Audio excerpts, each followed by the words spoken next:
26,000 جنيه اترموا على الارض. تعال اقول لك ايه الحكايه، ايه اللي حصل في العربيه اصلا في الاول؟ كان العربية بتترج والار بي ام بيقعد يلعب بين 1 و2 وكده، قاعد يطلع وينزل. قالوا لي المشكلة في الفتيس. الفتيس في مكانه، بيقول لي الفتيس فتيس مين؟ هتستهبل. ده كشف كمبيوتر بس ولا؟ ولا بعينه. سألت على سعر الفتيس جديد استيراد، لقيت طبعا أرقامه عالية جدا. فرحت تاني مكان ده قال لي احنا هنعمل محاولة وتجربة، وانت اللي هتتحمل التجربة دي ايا كان ايه على نتيجتها. حسابك. بالظبط. خد العربية اسبوعين، عمل دورة تنظيف وغير الكولر.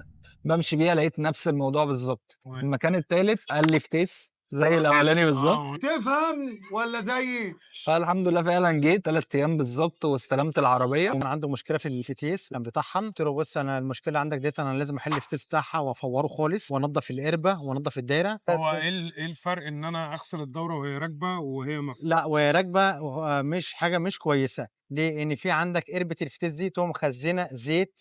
طبعا ده هينزله ازاي؟ يفضل يحط زيت، وطبعا في خسائر كتير. طبعا بيستهلك طبعا زيوت كتير. و زائد ان ما بنوصلش محل مظبوط. والسبب الاولاني اللي بوظ الكولر الاولاني ده غالبا بسبب اللي هو ما نضفش كويس. عشان كده بنقول هي مش علم بس ولا خبره بس. عايز مراكز خدمه ما فيهاش ولا عبقريني ولا كعبول، انت بس هتسال محرم. سلام.